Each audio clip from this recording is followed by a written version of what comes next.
Hi there! Today we are going to be learning about dividing fractions. And we've been doing a lot of multiplying of fractions, and we might go back and review some of that in a little bit, but I want us to try dividing for this week, and then we can review it all for the week after. So when you're dividing a fraction, dividing is really just multiplying by the reciprocal. So first we have to know some vocabulary words. What is the reciprocal? The reciprocal is when you switch the denominator and the numerator, right? So if I had 1/10, the reciprocal of 1/10 is 10 over 1, right? The reciprocal of 4/5 is 5 over 4. That's a reciprocal, right? It's the opposite. So if I'm going to multiply by the reciprocal, there are two different ways that I like to remember this. One is in green and one is in orange. So the green one is like Mr. Wisthoff's go-to way to remember. He says you flip in times.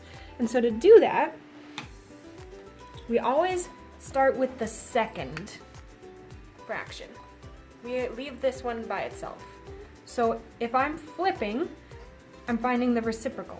So I'm going to leave my first fraction.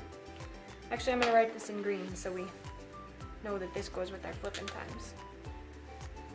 Okay, and then we have to flip the fraction and we change our sign to times. Okay, and then I would do the same thing just like if I was multiplying a regular old fraction. You could either try and reduce crosswise, and that's by finding your greatest common factor, and you can make your fractions a little bit smaller so it's easier, or you can multiply straight across.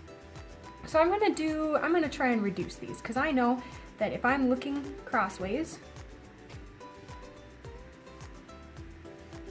4 and 1 I can't really do anything to, but I know with 5 and 10 that 5 goes into both of those numbers.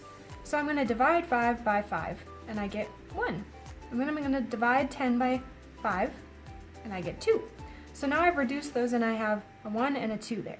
So if I multiply across, 4 times 2 is 8, 1 times 1 is 1. So my answer is 8. If I take 4/5 divided by 1/10, the answer is 8. And I got it by flipping the second fraction so it's at its reciprocal, and then I change my sign to times. Okay? You can do it the exact same way if you think to yourself, keep, change, change. Oh, this doesn't want to erase, does it? Okay, so let's say we've got keep, change, change. I like this one because it helps me remember which fraction I need to change. So I know right away if I'm following from left to right, the first fraction is a keep. So I keep it exactly the same, 4/5.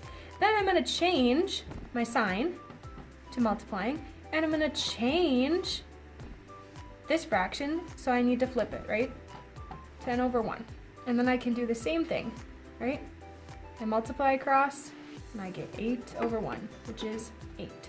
So there's two different ways to do it, and either one is right. We're going to do one more for practice, okay?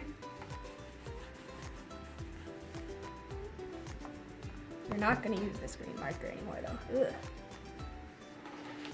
Okay. Let's try.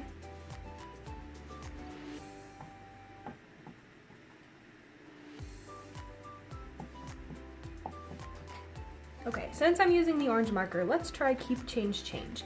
If I've got this fraction right here, 7/20, and I'm dividing it by 1/5, I'm going to remember my keep, change, change, right? So I keep this first one, and if you need to box them or do whatever on your paper, that's fine if it helps you.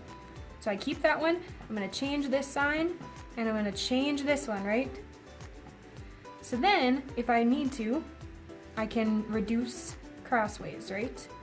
So I can't really reduce 7 and 1, but I can reduce 5 and 20, and 5 goes into both of those, right? So 5 divided by 5 is 1, 20 divided by 5 is 4.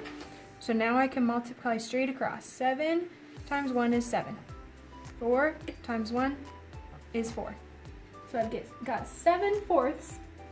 And then normally we don't like to leave fractions when they're improper like this. See how this 7 is larger. If you've got a larger number in the numerator, it's improper. So I'm going to have to figure out how many times does 4 go into 7, and I'm going to make a mixed number. So 4 goes into 7 one time, and there's 3 left over.